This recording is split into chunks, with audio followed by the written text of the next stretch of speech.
another video. Today I have Olive Garden. I have seafood Alfredo. It has shrimp and scallops in it. I also have some calamari with some kind of ranch sauce and marinara sauce. I have breadsticks and they gave me a salad. So I'm gonna say grace and I'm gonna get to it. Lord, I thank you for this day. I thank you for this meal. I ask that you touch everyone during this pandemic. Bless the hands that prepared this food. Bless those who cannot eat as I can. In Jesus' name, amen.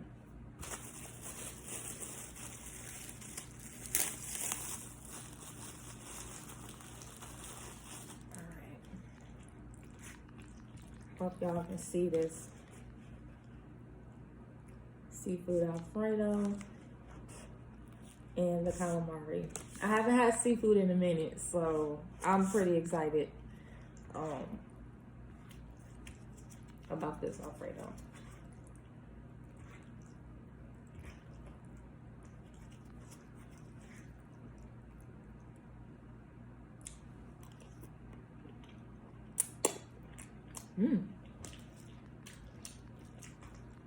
That's pretty good.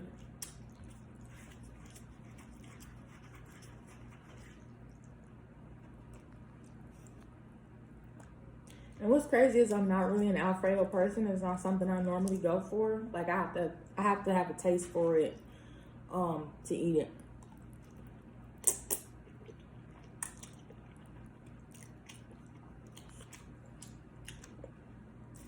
Got some ginger ale to drink.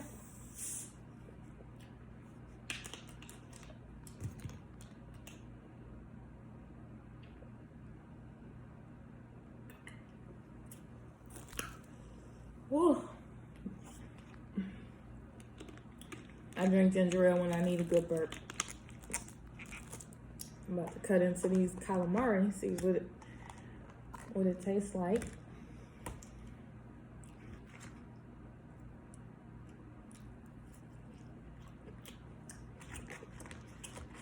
Yum.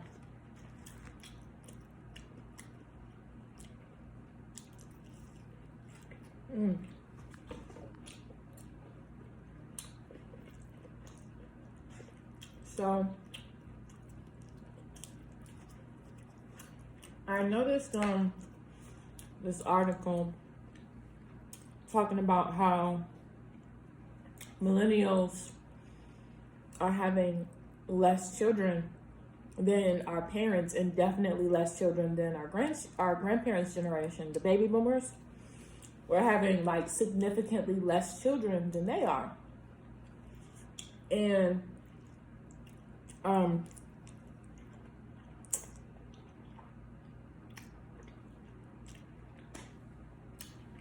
I read that it's partially due to the fact that, number one, millennials are pursuing their education. So for some of them, it's a matter of getting started later versus our parents and grandparents' generation. They were having babies pretty much fresh out of high school, 18, 19, 20, 21. They're getting started with their families, whereas millennials, we're starting later. Some of us, a small percentage of us have started, early mid-20s, but like the majority of millennials haven't had any children yet. And it was stated that 56% of all babies that are going to be born to millennials, 56% of those births have already occurred as of 2018. That's crazy. Like, that just means less and less of us are going to be having kids. So part of it is we choose to go after career moves first, which delays that process, which means we'll be aging, during the time of our children's youth, And then the second reason is because it's hard out here. Like, financially, it is difficult. It's hard just taking care of yourself. You know what I mean? Like, being able to comfortably afford life for yourself is expensive. And having a baby is expensive.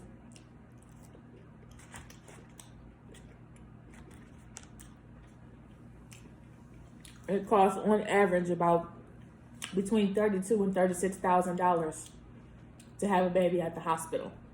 They're charging for every little thing. They're charging to bring you in there. They're charging for the medication they're giving you, the epidural. They're charging for skin-to-skin contact. It costs money for them to take the baby out and hand it to you. That is crazy. But it costs money to do that. And millennials are just thinking like, if I'm having this issue, you know what I mean, taking care of me. If it's this hard taking care of me, and I have to be, if I want to have a child, I have to be responsible for a whole nother life. I'm going to have to push it back until I have money for that, you know. Whereas our grandparents' generation is like, oh, just have them, we'll figure it out.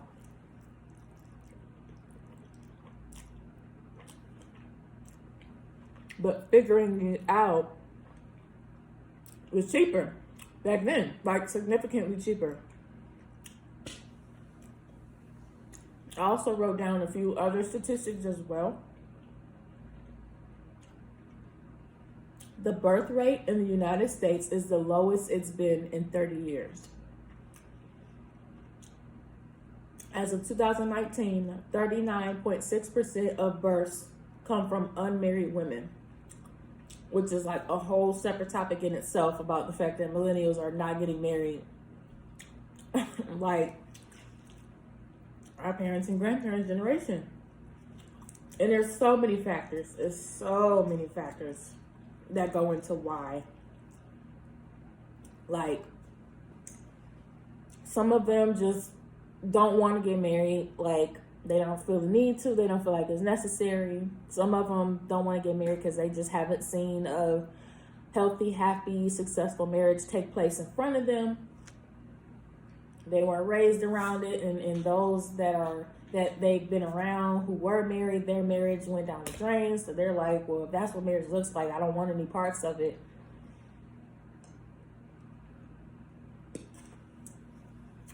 Some don't want to get married because of purely for the sake of coming away from anything traditional that has anything to do with marriage. Like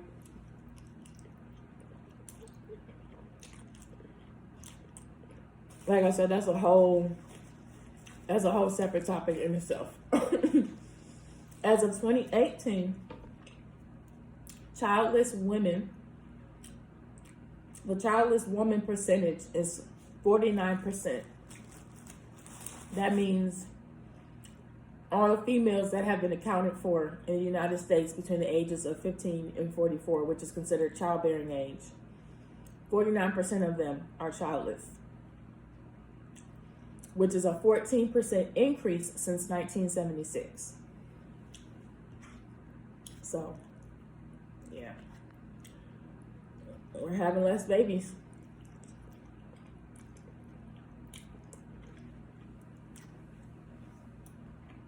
Also,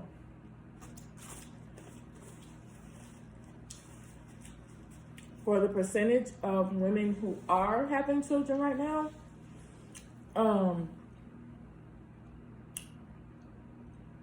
they're realizing that there are a lot more options available to us than there were previously. Meaning, women are not just limited to having babies at the hospital. You can stay at home and have a doula or a midwife. You could do IVF, which is normally an option for people who are having trouble conceiving. And that's typically for women with fertility issues or women who are beyond the age of 35.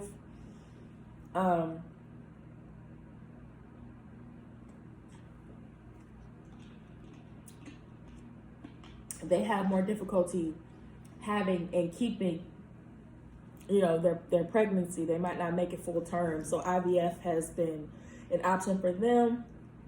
And then there's adoption always. Adoption is always an option. And then you have surrogacy, which is someone else carrying your baby for you. And there's a lot of stipulations with being a surrogate. Like, they do a psychiatric evaluation. They do like an extensive physical. They want to know the person who's going to be the surrogate. They want to know like that person's health history to find out if they're healthy enough to have a baby, or if there's a risk of this pregnancy being a high risk pregnancy. Will the baby be prone to health issues later? There's a lot that goes into it.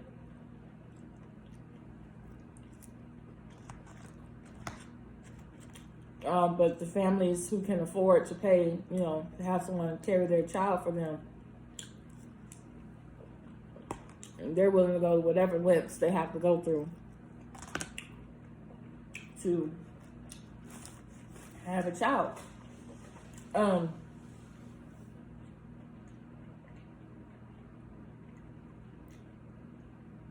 About 750 babies are born per year via surrogacy. I found out that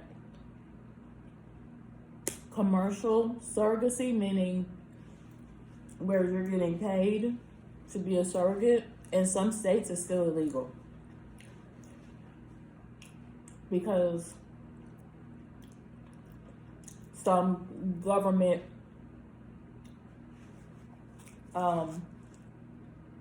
officials see it as almost like, not prostitution, but like you're selling your body. You know what I mean? You're selling a baby, you're selling yourself. But some states feel like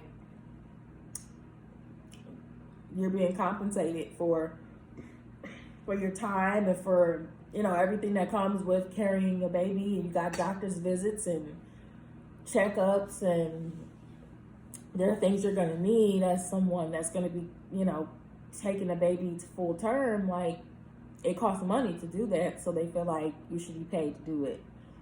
And then, like, some families will pay the surrogate, like, after the fact, to have the baby. And that price varies. It depends on the family. Some people do it privately, where they personally will just, approach someone about it, and they'll type up a contract, and, it's a written agreement. And then sometimes they'll go through like an agency and have the agency do the evaluations and the physicals and, the hard part.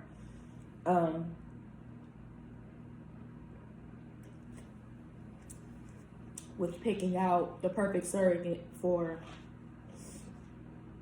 a family. I think the option of surrogacy is pretty cool.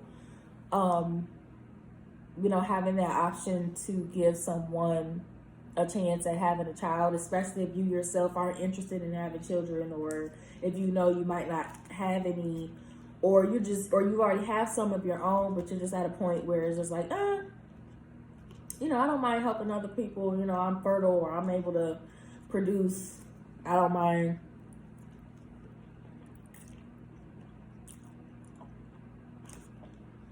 Helping someone start their family. What I do know, though, is that they're not going to really clear you to be a surrogate if you don't have any children of your own yet, because they feel like you could change your mind. Like, going into it, you might feel like, okay, I'm having this baby for this family, and then once you're pregnant and you experience being pregnant, it's your first time. Definitely after the baby gets here and you lay eyes on it and it kind of clicks that this whole human being just came out of you, it's an extension of you, and you get attached. Like, some women change their mind at that point and they start having second thoughts, like, maybe I don't want to be a surrogate, I changed my mind, I want to keep it. So that's why, like, having a contract between the surrogate and the family is so important, because you know, they want to make it where you can't change your mind. There's so many levels to it. Like, they ask you, you know, do you want to have a say-so? Like, let's say during the pregnancy, the doctor discovers that your baby is more likely, you know, to be born with a birth defect. Do you want to have a say in that? Or do you want all decisions regarding the baby, which also involves you and your body, because it's in your body, that decision whether or not to terminate that pregnancy? Do you want to have a say-so in that, or do you want that to be solely up to the parents? You know, do you want to have a say-so in it? Like, you just want to be able to get your opinion out there, or do you want to be the one to make, you know, flat out all of the decisions on what happens with the baby? Like, how involved do you want to be with the pregnancy and what decisions get to be made? Because this, I mean, although it's their baby, it's in your body, you're carrying it, and if they decide they want to terminate a pregnancy because it's high risk, or the baby could be born with a serious, you know, health condition, and they decide they want to terminate it, that's something that the person carrying the baby has to physically go through. Like, and then it has to be in writing. Like, it was so much to it. It was so interesting. Like, being a surrogate is a huge sacrifice.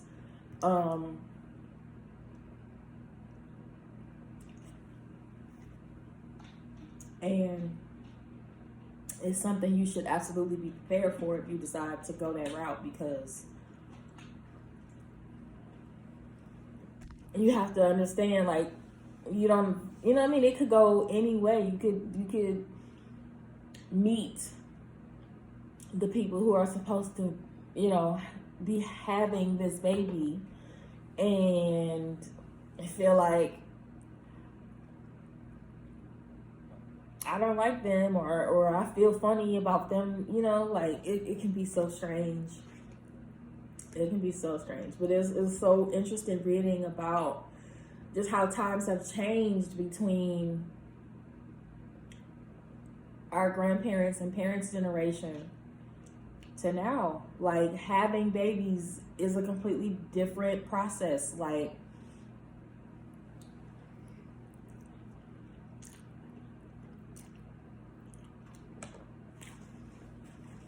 there's more options available, but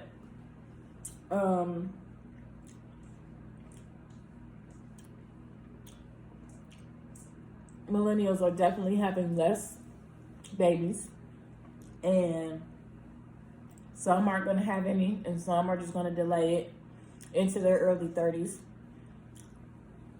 which means the age gap is going to be different, where a lot of millennials, their grandparents are in their 70s right now. But if millennials are having kids later, then that means that we're going to be in our 70s and our kids are going to be much younger than, you know, than that, which means we'll be aging and dying off far sooner than our grandparents' generation was, you know. But it's hard, you know what I mean?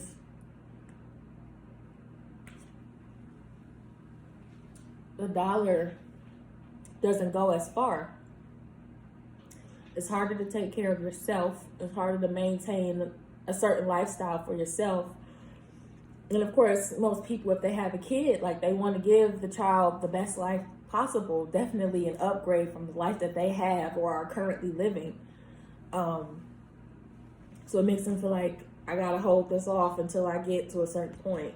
And some people feel like, you know, just have it and figure it out as you go, because there's never going to be a perfect time to do anything, which is true. There isn't a perfect time to do anything. There's never going to be a point where all your ducks are in a row at the same time.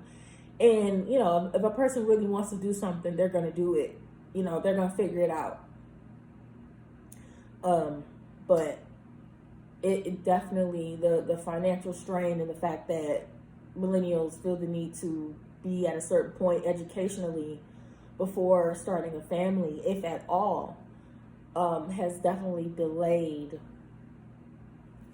you know, starting families. And not to mention, like, on the topic of starting families, just finding the right mate, finding, you know, because some millennials are ready for families, but they haven't found the one, or they're just not in a situation where it's looking like they're gonna start a family soon. It's just, times are just so different, and it's just so many layers to life as a millennial.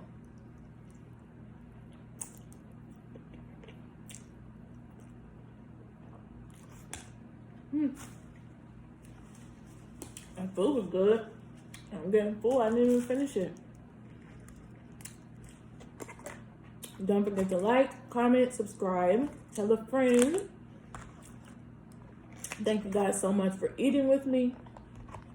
Thank you guys for your support. And thank you for showing so much love all the time. I appreciate that so much. We're gonna sign out. Thank you guys so much. Peace out.